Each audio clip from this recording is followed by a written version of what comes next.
let me call this meeting to order. This is Advisory Finance Committee meeting number 21 for fiscal year 22. Today is Monday, February 7th, 2022. Pursuant to Chapter 20 of the Acts of 2021, no in-person attendance by members of the public will be permitted for entirely remote meetings, but every effort will be made to ensure that the public can adequately access the proceedings in real time via technological means on Westborough TV, Verizon Channel 28, or Charter Channel 192, or on www.youtube.com/Westborough TV. Excuse me. However, in the event we are unable to do so, despite best efforts, we will post on the Town of Westborough's website an audio or video recording, transcript, or other comprehensive record of proceedings as soon as possible after the meeting. First order of business is to approve the minutes of February 3rd. There are no minutes yet available for the budget summit. So can I have a motion to approve Walter's outstanding minutes again? Don't all hurry up and motion. Motion to approve. Is there a second? Second. Bradley, second. Okay. Any discussion? Okay, we'll go to roll call vote. Melanie, you'll start this evening. Board, yes. Bradley, yes. Nolan, yes. Hegel, yes. Leslie, yes. House, yes. Siddiqui, yes. Ready, yes. Neato. Okay. Does anyone want to go through the warrant again? Or are there any questions relative to particular or specific articles that you might have right now that we can note, so when we invite our guests in over the next couple of weeks, they'll be prepared? I had a question from last week. When they talk about the bridge at Sandra Pond, and they talked about it being rebuilt with treated pine, do you know if we got any sort of estimate on using like the Trex deck, sustainable, longer lasting, forever wear? Do you know? Personally, no. Does anybody know? Well, it's a question we can ask. I mean, I don't know if the cost would be substantial or not, but it just seems like, it's lasted a long time, but Yeah. we could look into it maybe. Who's sponsoring the article? Conservation. Conservation, okay. Who's Not that anyone cares about my personal, I think it wouldn't aesthetically be good, and it is more expensive, much more. yeah, That depends. that's your group, Paul, right? That's what? That's your group. You're the liaison. Not to recreation. No, conservation. Oh, it's conservation. Okay. So do you even have the right bridge? I'm just kidding.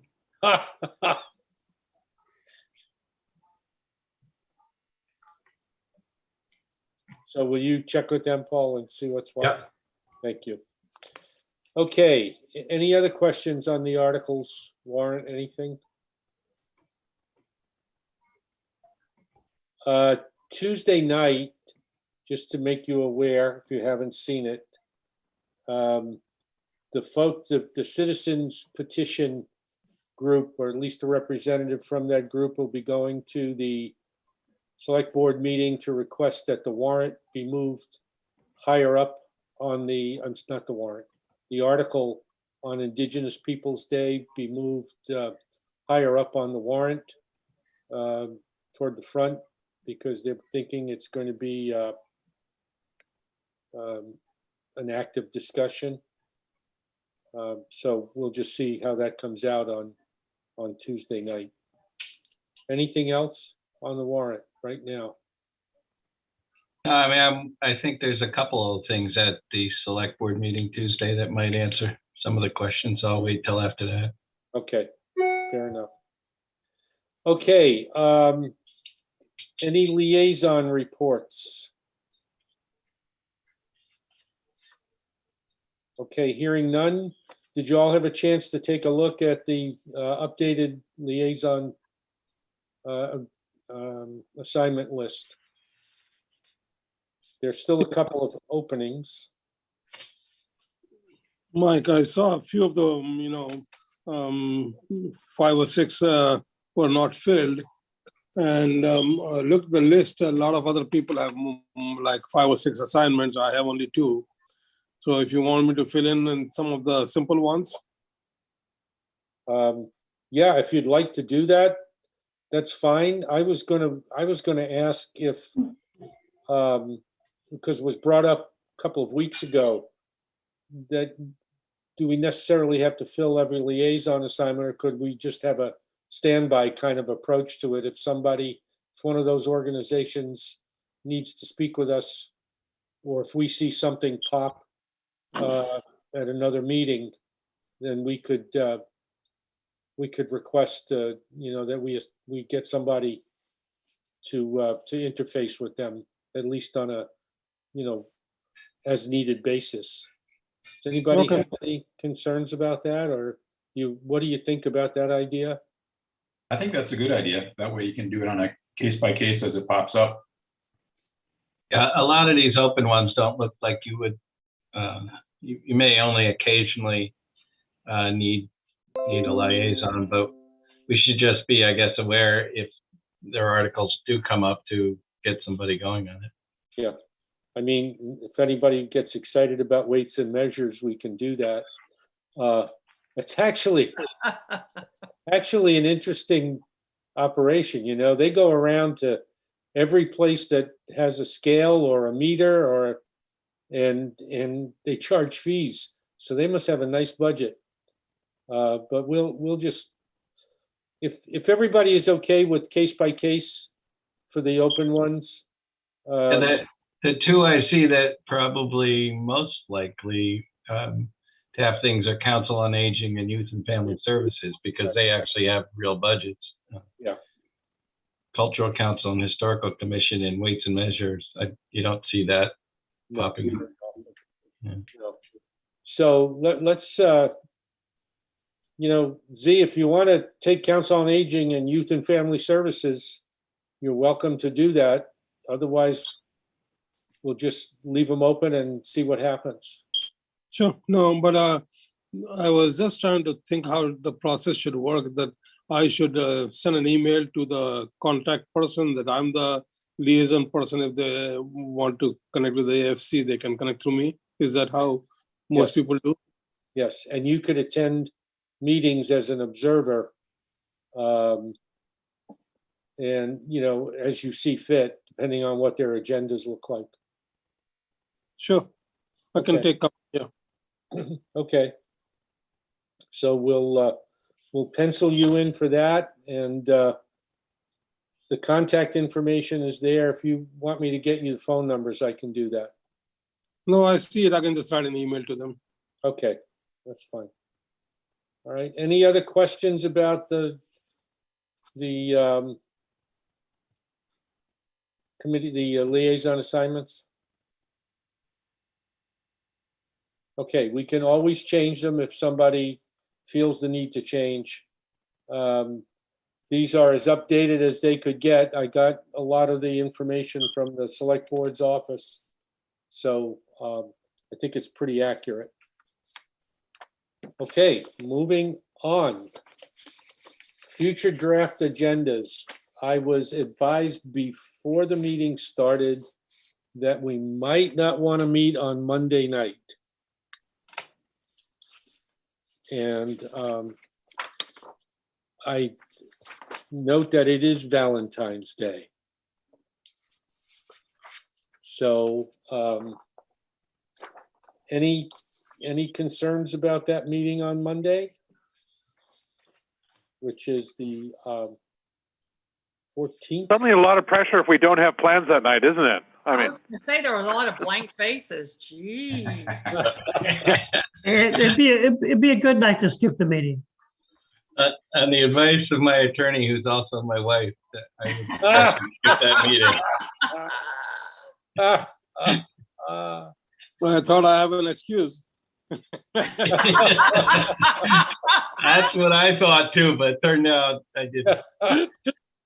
Oh, all right. I mean, I'm amenable. If the rest of you are, we can invite Cupid? zoning and community development folks in for a later meeting. Yes, Melanie. No, I said, who are we gonna invite? Cupid? Oh gosh. Okay. So Mike, what, I saw that you put zoning there. I guess. Should I target? And they're sometimes tough to get on it. You know, I usually give them choices, but we can still target. What's the next meeting I could target for them? Thursday. Oh, with the that's school? School committee coming in on That's the a big 7th. one. Or are you talking about this? How much time, Hank, do you think Ed Bain will need for this coming Thursday? 20 minutes.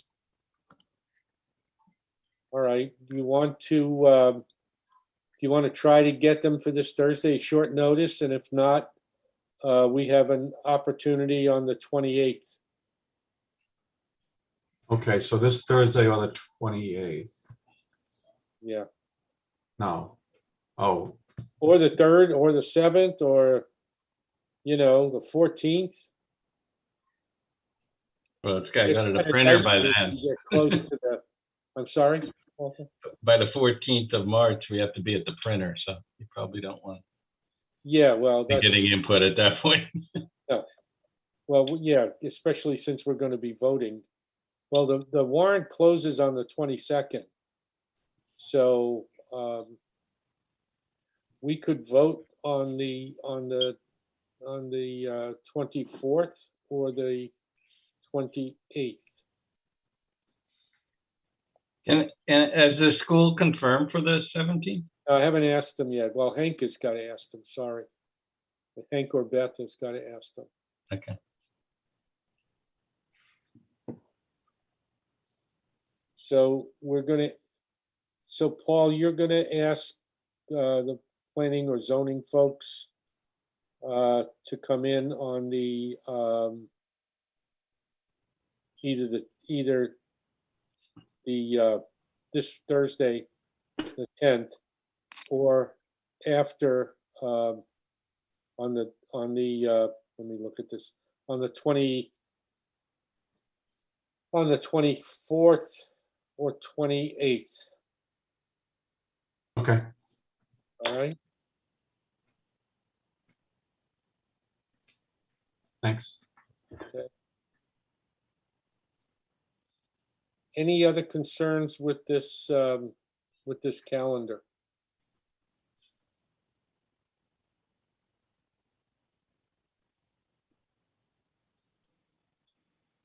Okay, hearing none.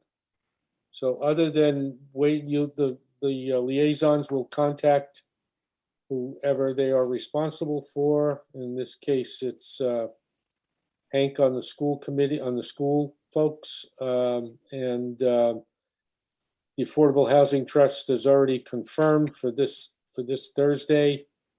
And Paul, you're on zoning. I will. Who's got community development? Sorry, I didn't look at that.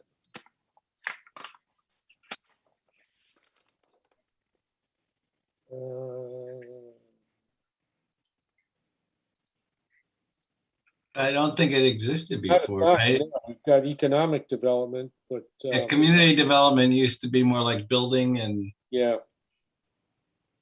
All right, I will reach out through the town manager's office on Okay. community development. I mean, there's planning board, but there's community development different than that. Yeah. Yeah, so, Fred Leonardo is the Community Development Director. Fred yeah, Leonard. so that points to something we should probably change in our list, Okay. Yeah, right? We have to find a placeholder for that. okay, we'll get it. We'll do it. Okay, and then school department 17th, that's Hank. Who had a About question? the citizen petition stuff. I'm going to reach out via the town manager on that one. Okay. And just so you know, I'm also going to invite in a contrary opinion. And we also talked about, I think it was the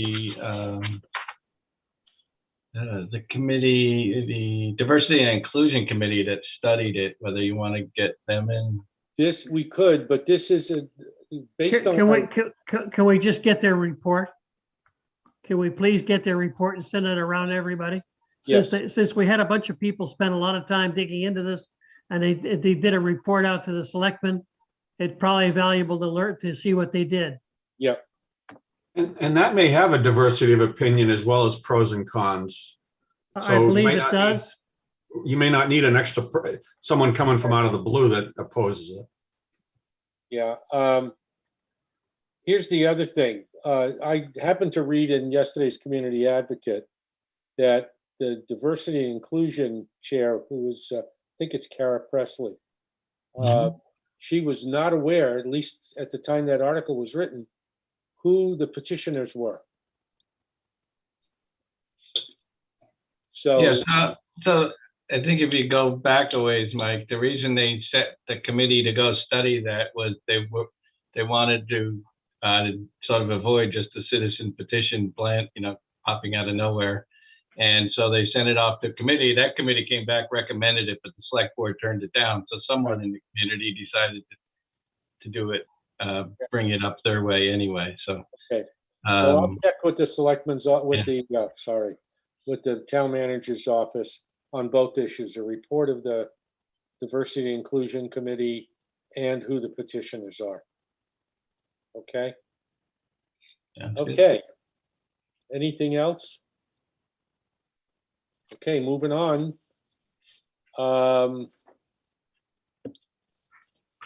Any additions to the calendar, by the way? Okay. If we need to get a clarification, we can always call whoever we need that clarification from in. Please note, folks, that those meetings are intended to be hybrid. I would like to have a physical presence in the conference room at the town hall.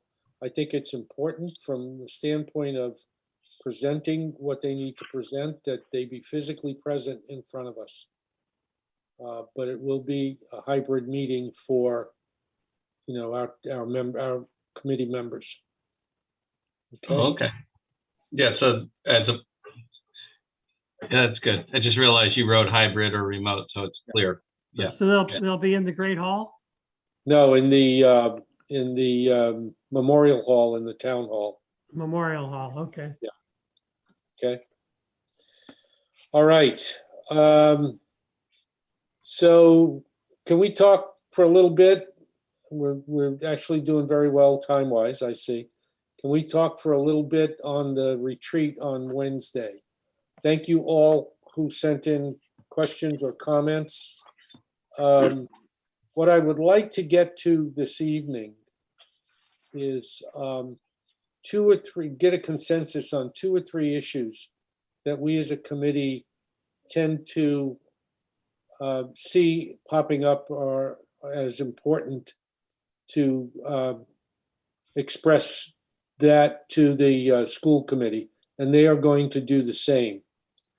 Then with some of the other things that were asked that weren't budget specific, like some of the questions that Andrew asked, and we could, if we don't use those as part of what's important to us, part of what's one of the major things we wrestle with, then we could have that as part of the open discussion, and I think that would be appreciated.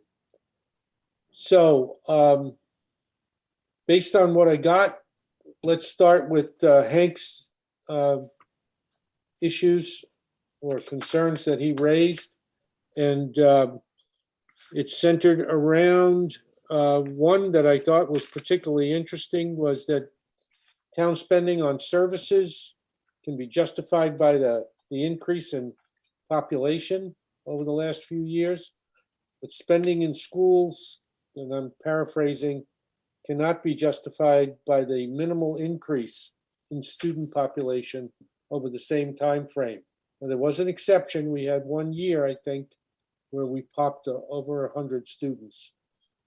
But in general, the increase in student population plus what was then the inflation rate didn't seem to jive with the increases every year in the school budget. And I guess it's a question of, are we, as Hank wrote, you know, is there value? Are we getting value for our money? Any comments about that? Hank, do you want to elaborate on what you said? I just pulled the history data as best we could from the available sources, and these are the numbers. Okay. Again, they're not the school department spending numbers are just the tax levy number. They're not all in, and they don't include the non-levy spending that's not part of the budget, but it does go on in the schools. Okay. The population data is not quite as reliable as some of the other data because the time when the population numbers are available isn't always the same, but they're close. Okay. I guess then that also raises the issue is, what does it really cost to educate about, you know, a student in Westborough as well?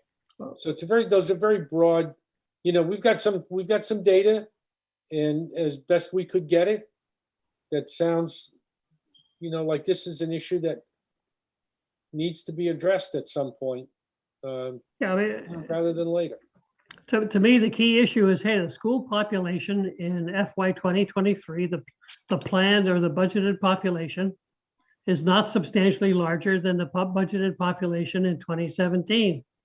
Yet the budget is is in a neighborhood of 40% higher. You know, the population's up is up 1.7%, and the spending is up substantially more than that.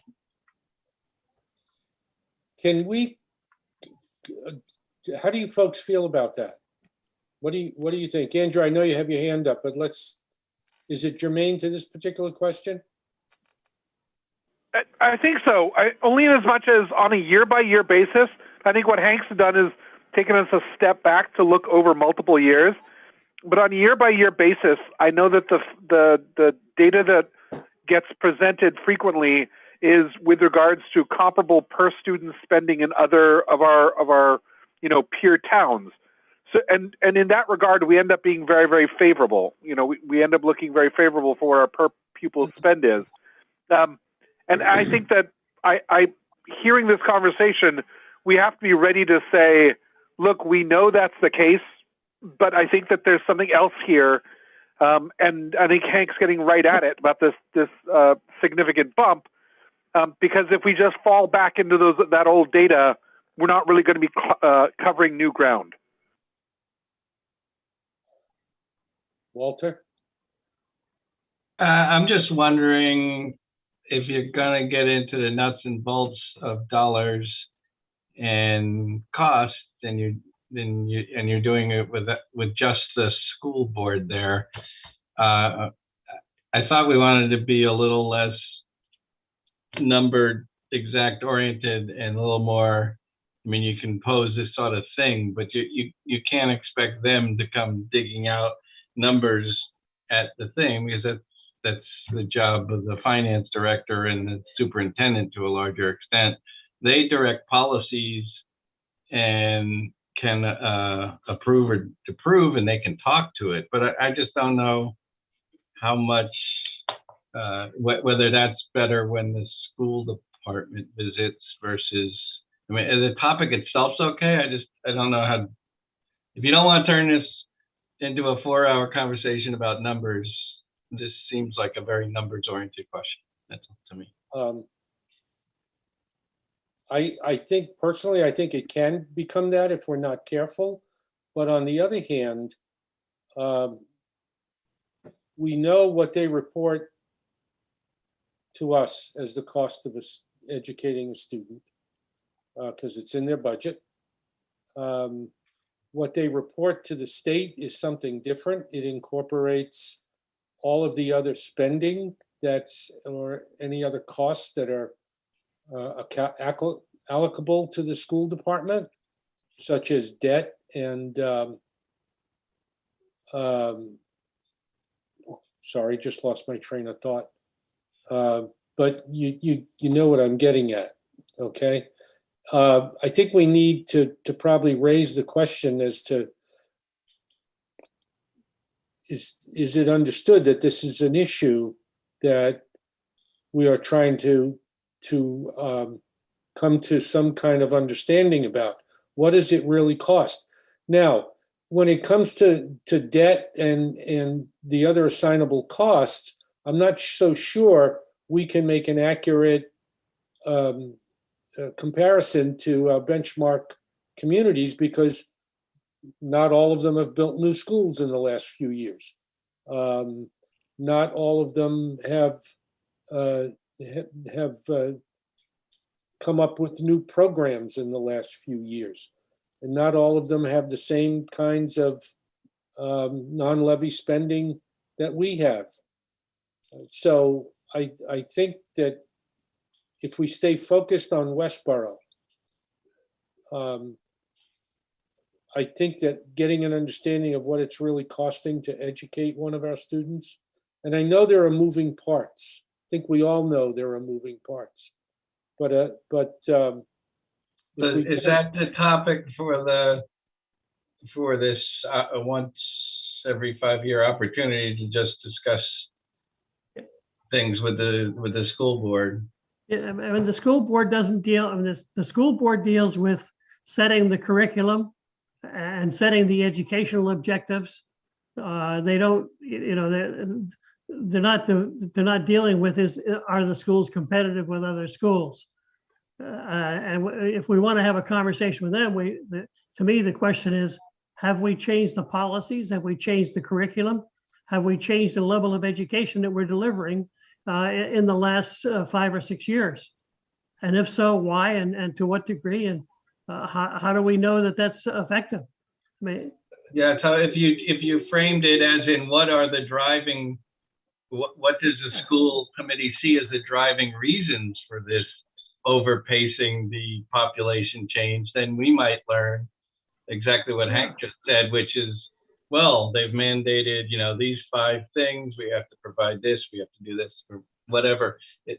Things beyond the school population, and then that seems like that's right in their wheelhouse, right? I mean, anecdotally, I don't have data, but I believe that our goals and our targets for class size today are smaller than they were 6 or 8 years ago.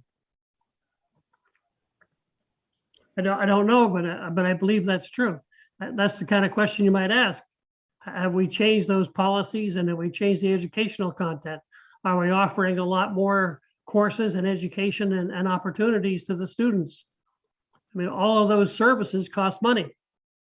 And jives with my question about the class size. We're at the low end in almost all lower middle of all the category, the grade levels.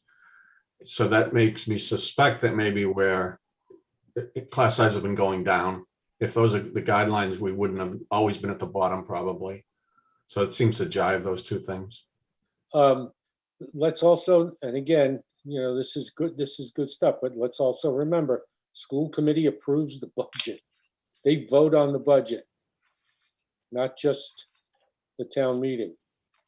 So, but their real focus is on setting the educational level and the level of performance in educating the students. That's their real focus. right. They're setting curriculum, they're setting policy and that sort of thing. They're not specifically dealing with the costs. Okay, so Hank, since you have a great ability to frame that question, then you can concern, then you should be the one to address it. I'll give it a try. Okay, fair enough. We don't have to have written questions down that's scripted. I don't think that's what we're trying to get at. Melanie had her hand up. Did you pull it down? Some of it was covered, but one of the things, as I'm listening, and we keep talking about the comparison to our community versus surrounding communities, right? If we focus just on our community and 40% higher to Hank's numbers, I think we shouldn't dismiss that there is another population that inhabits this area and they're not school aged. And so you can't price them out. You can't tax them out. You can't dismiss them because they need to be considered in this equation. Yeah, but that's not the job of the school committee. That's the job of the I know select it's board, not the the town job. meeting. I understand that. All I'm saying is don't just dismiss the fact that they need, an open-ended bag of money when there's other people to consider within the community. So to your point, a question that could be asked is that something they struggle with, the fact that, these increases make it harder and harder for people who aren't just coming to town for the 12-year period to have kids in school here to stay in there, stay in town. And, because do they see that tug and pull of, if you really want a diverse age-wise community, you have to have affordable housing in essence. And is there, do they see that as, something they worry about? That's why I asked about, or I wonder about, when I watch the school committee meetings, they get a lot of communication from citizens that we don't get a lot of that. And my assumption is it's probably mostly citizens with students, and it's mostly around issues that are not necessarily financial, but all the other things. I don't think I might guess I'd be interested to know if they get any pressure from taxpayers that, that are considering moving out and all that kind of stuff, as opposed to those with students right now. I don't know. They probably don't, but they're elected too. So that's the thing that's interesting to me. Yeah, they have, they not only have a responsibility to the citizens of Westborough, but they also have to deal with mandates from the state with respect to what their responsibilities are from an educational perspective. And, I'm sure they can explain that a lot better than I can. And that's what I'm hoping, that we get to a point in this conversation with them where we start developing a better understanding of the things that we have to deal with and the things we look at all the time. I mean, it is no secret that, as soon as the taxes go up, the lightning rod is the schools. And I'm not saying one way or another that that's correct, but it would be helpful to us to stay informed by understanding what some of the things they are dealing with that in fact cost money. And I know they want to hear from us what some of the things we think about all the time with respect to spending in Westborough, specifically around schools. And another thing that may have changed in the last 5 or 6 years, I don't know whether it has or it hasn't, but the demographics of the student population, English language learners, special education, et cetera, the cost could have gone up because the task of educating the students is more complex, because we have a different level of incoming students coming into the programs.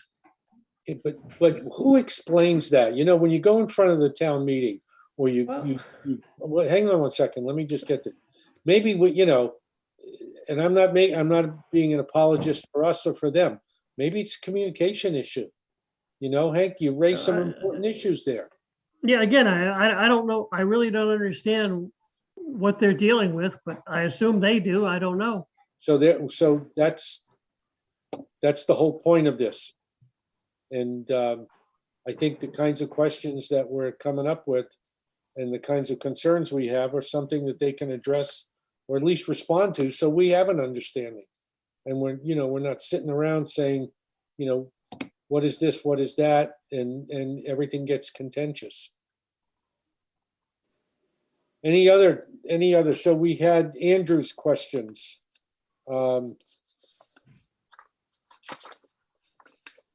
Let's see, Andrew, sorry. Of course, I can't lay my hands on you. There we go. So, you talked about looking at the school through total cost, whereas the school board has to be mindful of many more details. How does the school board prioritize cost in the whole mix of considerations? I thought that was a very valid question. How do they weigh what the cost of a particular program is that in fact may be mandated? Well, and that gets to the whole idea that they see things that are mandated that we don't. And I think this circles back to Hank's point. Yep. That cost is just one element for them. And obviously it's a very important one. I don't mean to downplay it, but they really have a ton more on their plate. And when push comes to shove, I would be curious to know how they weigh in costs and at what point they just say this needs to be done versus we need larger classroom sizes because the cost is too high. Like really what is their pushback on a cost side to deliver on the full spectrum of what their requirements are? Yep. Okay, guess what? You're going to be up on that one.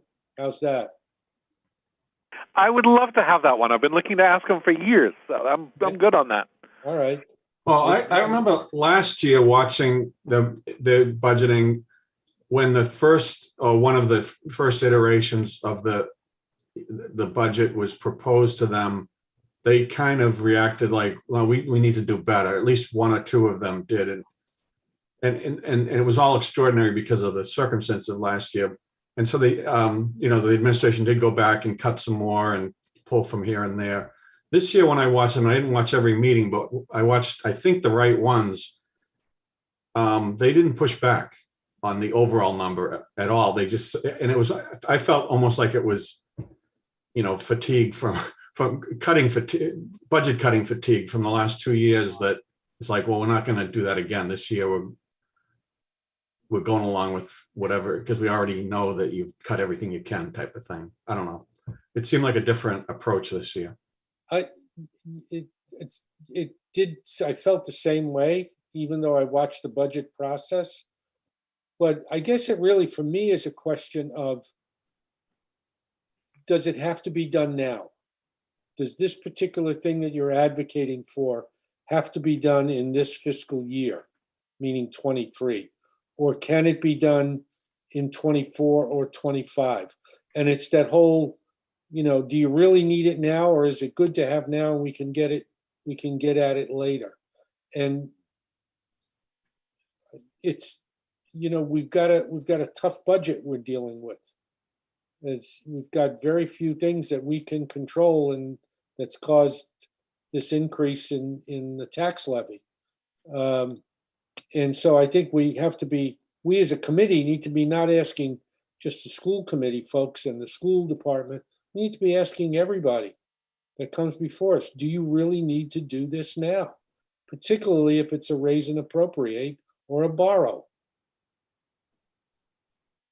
And on the school side, they have for sort of the fixed costs versus the variable costs. And your variable costs are teachers, and your fixed costs are admin, which is why I personally find so much value in understanding how they're managing that admin versus teacher side, because when it comes to the class sizes, I mean, that's one of those obvious places where, rubber hits the road. It's easy, again, from a finance point of view to say this, it's easy to say you just drop back the number of teachers a little bit.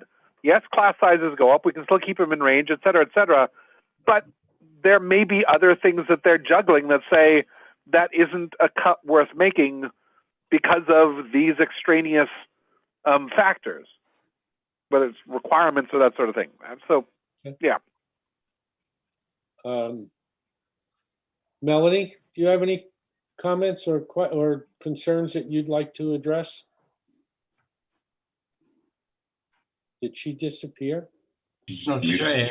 Sorry. She's on mute. I had, you know what? I apologize for not getting my questions in. Work has been crazy, but one, I really like Paul's question with regard to outcomes regarding testing. And I don't know if that's something that they, if that's something that we want to touch upon in the retreat. But one question that I have, so everybody keeps referencing the ARPA funds as we go through the budget. The school board, if we're designated 5.3 million, they asked for over that alone, not regarding that we have other departments that run this town and they also have needs.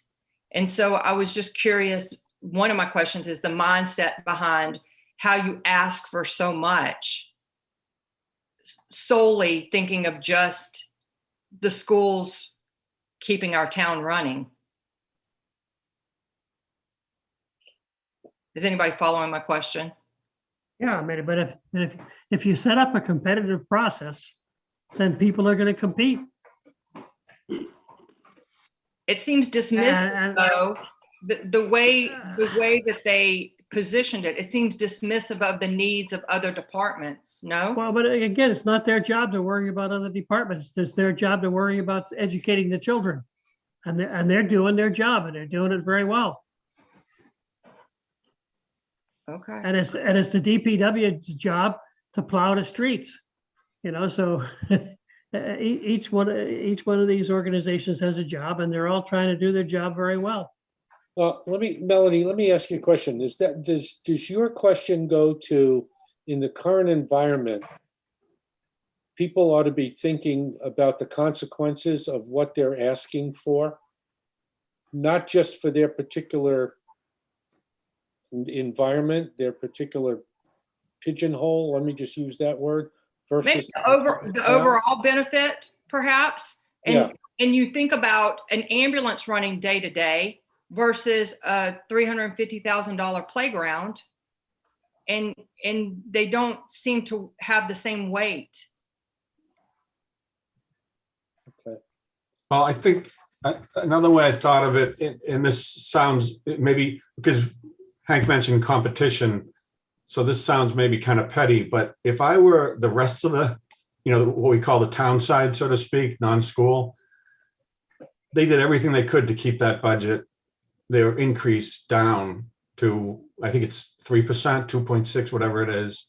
And I'd be feeling kind of like, well, we held up our end of the bargain, but did the other, half of the, well, I mean, not the same things, but still. Paul, the data that was presented by the school superintendent basically says that they're offering the major increases in their budget are contractually obligated increases. Only if they pay the current levels. No, if you keep the current staffing level. And the rest of the departments did the same thing. They kept the current staffing level. Okay, it's just that when we drafted the teacher's contract 3 years ago, we deliberately back-end loaded it. And now the back-end load's catching up with us. Clearly. I mean, if you look, it's time to pay the piper. Okay. Well, when class sizes are small, that is a time when you can start to say, do we need that staff? I mean, the school board has been on a program. I don't know when they adjusted the policy, but they adjusted the policy. They set the class sizes a couple of years ago, and they've been slowly but surely moving in that direction. Well, and if you want to challenge the policy, you can challenge the policy, but their job is to set that policy. That's what we're talking about. Right, and they did their job, right? Well, they didn't really, because they were at the bottom of all the ranges that they set. No, they set a range, and they're in the range. You would think policy is a range; it's not a number. You would think, given the variability over the years, that some class sizes would be a little bigger, some would be a little smaller. They'd all kind of average. If you look at the class sizes, school by school, there is variability across the class size. Yeah. But You're at the sometimes bottom or maybe middle I feel of like all. you're not looking at there. You think there's no waste in the school? I didn't say there's no way. I mean, if you want to talk about efficiency, that's a different subject. Class size is not efficiency. Yes, it is. Yeah, it is. Okay, so we got a contrary opinion. Paul? Well, that's the very thing. It's a rate of usage of a resource. That's efficiency. But what the school board will tell you, and it's probably true, I don't know, I haven't seen the research, is that the educational outcome is highly correlated to the class size. And their job is to drive high educational outcome. They're driving lower class sizes to drive higher educational outcome. And their job is to drive educational outcome. But if you take that to the extreme, we should just hire one-on-one for every Sure, student. I mean, if you can afford, actually, I think the research says that that's not true, that there is a break point where below a certain size, you have diminishing, you actually have a diminishing impact. Okay, because you need the interaction of other students, you need the diversity. But there is research data that says class size is correlated to educational outcome. There's one other aspect is the way we split into 3 elementary schools. Each school only has so many classrooms, maybe, I don't know, 4 or 5 for a grade. Yep. So it's very digital now, because if you go from 4 to 3 or something like that, in other words, it's really hard to just change the class size by 3 kids or something like that. It probably jumps up by 8 or 10 or something. And that's an artifact of the way we chose to do that, but that's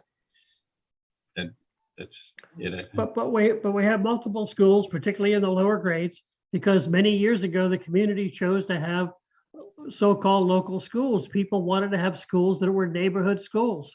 That's why we have a Hastings and a Fales and an Armstrong. We try to maintain a neighborhood, and those schools are at the next level at the intermediate and high school level. We have centralized schools, and it's well known that centralized schools are more efficient use of resources from economy of scale. But we made a deliberate choice not to do that as a community.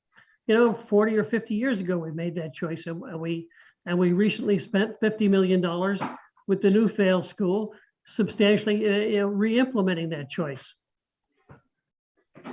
Yep. Melanie, any other comments? Any other questions? The only other question I had was regarding like mental health in the schools and what like the current statistics are on the demand for counseling, what they're doing to meet the demand for counseling, where that money's coming from for counseling, mental health and substance use. Okay.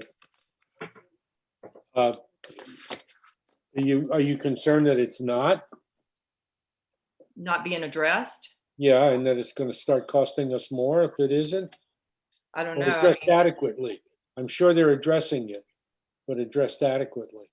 There's kind of a stigma attached to seeking out a resource, especially at that level. So I'm just wondering if they're doing anything creative so that kids that really do need it will seek it out regardless of stigma.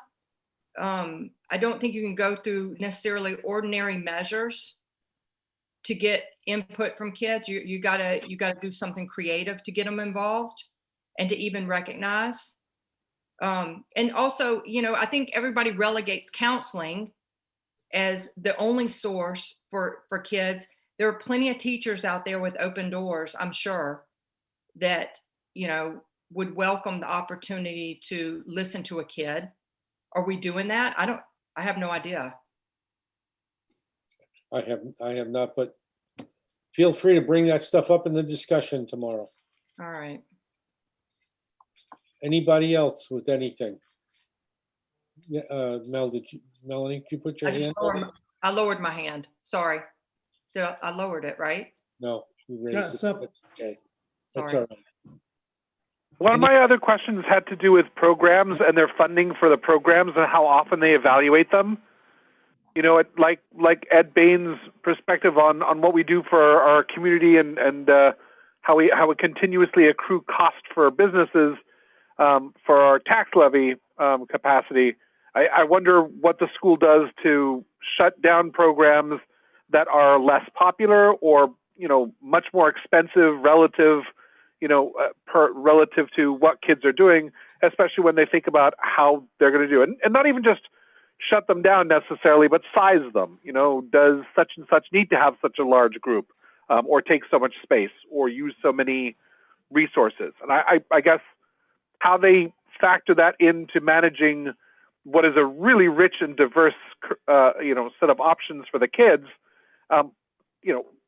What is their thinking about how they keep those programs going and how often they keep them funded or the amount they're funded? The other thing is, does that speak to, Andrew, some of the non-levy revenue that's being used? Some of the programs are funded from non-levy revenue. Right. Exactly. And some of the programs have user funding requirements. Right. I think some of the athletic programs, I think there's athletic fees. I don't know if there are, I think there are fees for the music department.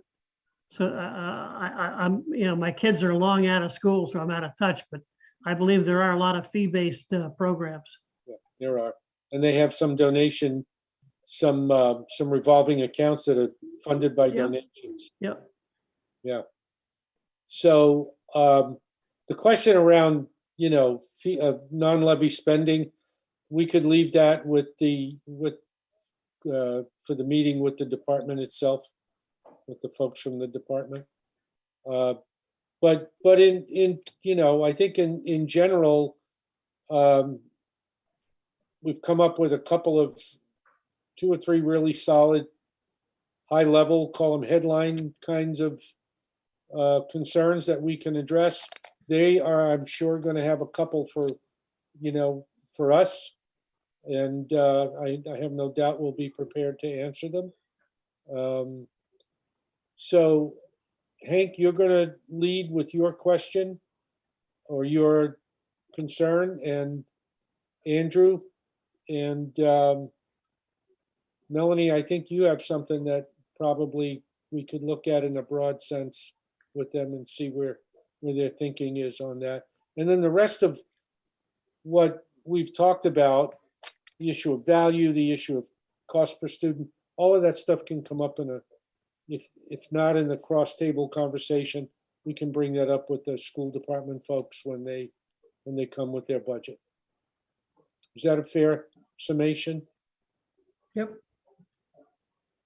Any other concerns? Just as a matter of planning for the evening, I think that we have some really interesting things to touch on. What was the thought about carving 4 hours out for this? Unless we're talking about wicked long icebreakers or something. No, it's not going to be, I doubt if it's going to be 4 hours. We just blocked it,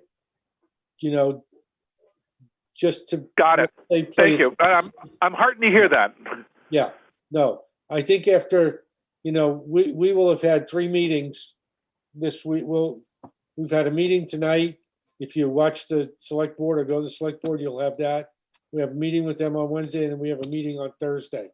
So I think that's, we don't want to make them super long meetings, particularly Wednesday night.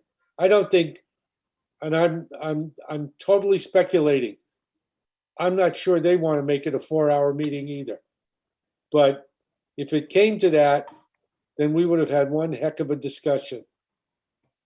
Well, meetings expand to fill the time, so you probably get as much done. I can't make it either way, but you probably get as much done, by setting a limit. Yeah, I think the opportunity to sit with these folks and have these kinds of conversations is really invaluable in terms of being, selfish in terms of the information we need to make reasonable judgments about spending money. I think a good perspective to get from them too is that, when you watch that, we look at it as dollars and cents and numbers, and they go to a lot more, you all do too, but they go to a lot more of the events, the programs, the process. So they naturally, if I were them, I'd think they just look at us as dollars and cents, I don't know. Is there a way to? Yeah, but we look at, Give us more. I think we also, somewhere in the back of our minds or up front when we ask it, we look at value. We're making recommendations to the town meeting to spend an awful lot of money. And if I was sitting in the other side of the desk in that audience, I'd be wondering about, am I getting real value? Right? There was a conversation that was held about value at the finance team meeting last week. And, there are multiple lenses you could look at it through. But in fact, the only real lens that counts is the lens that the town meeting participants are looking through. And I have no doubt, just based on conversations I have with friends and neighbors, that there is a concern about value. And I think, at some point we share that concern. So anyway, any other concerns, any other questions, any other issues you want to bring up this evening before we? What's the forecast on ARPA funds and how that's all going to go down? Nothing yet. Nothing yet. I've had no communication with the town manager. I have a feeling we're going to have another finance team meeting this month. We normally only have one a month, but we'll probably have another. I think they're waiting on a report or at least some indications from that consulting firm they hired. Is there any feeling that that's being delayed so that all these articles can pass and then that money can be spent on different things? Or I don't know. I just wonder about the timing. I don't think so, Paul. I think, the regulations are kind of, I'll use the word onerous and complicated. And I think it's just a question of the consultants making sure that they get it right. But it does seem like there's some, I can't remember which articles, but it does seem like some of the articles say, well, we want ARPA funds, but we want to get it passed by the town meeting. And if we don't, then we're going to go after ARPA funds, which it seems like, I don't know, that worries me a little bit. School, right on, spot on. That's the school's article about the chillers on the roof of the high school. So then if they get it passed, then those ARPA funds go to something else that maybe wasn't as worthy. That's what I'm worried about. That's a borrow. Okay, that's an authorization to borrow. So they're not saying if we don't authorize the borrow, then we're not authorizing the spend. Hang on a minute. Wait, say that again, Hank. That's an authorization to borrow. It's not an authorization to spend. It's an authorization to borrow. Yeah, but just that's what the article is. And my understanding is what the plan is if we can get ARPA funds for that, we won't have to make the borrow. That's exactly right, and that's what it's. And that's because the current thinking is that school building ventilation systems will be a high priority under the government regulations when they're finally issued. Yeah. Mike, does the town know what its allocation of dollars is yet? Yeah, it does. We have a commitment of dollars. We have a commitment of dollars. We've already received the first tranche, half, and the second one will be paid at some point in the future. Right. But we have until 2024 to make the spend. And it's Article 9 with respect to the Hastings HVAC system. And project is being considered for the ARPA funding. The article is put forward in order to complete the project if the ARPA funding is not awarded. And it requires a 2/3 vote. So they're hedging, and I get it. That's okay. But they're not asking whether it needs to be done. It needs to be done. We need to replace we need to upgrade and replace the AC system. It's part of it's part of a long-term capital plan. And it's a borrow or transfer from available funds. Right. So, and yeah, okay. Any other concerns? for this evening? I think we covered a lot of ground in a very short period of time. So I will see you all Wednesday night, 6 o'clock, second floor of the Forbes Building in the Great Hall. So Paul, you're not going to make it. I know Beth is not going to make it. Okay. And Tom is not going to make it. Okay. So that'll give us six folks. All right. That's good. Can I have a motion to adjourn? Motion to adjourn. Yeah. Okay. Is that a motion to adjourn? Second? Second. Okay. Roll call. Board, yes. Bradley, yes. Dolan, yes. Eagle, yes. Roush, Leslie, yes. yes. Roush, yes. Siddiqui, yes. Moretti, yes. Thank you again, folks. Thank you for your time this busy week.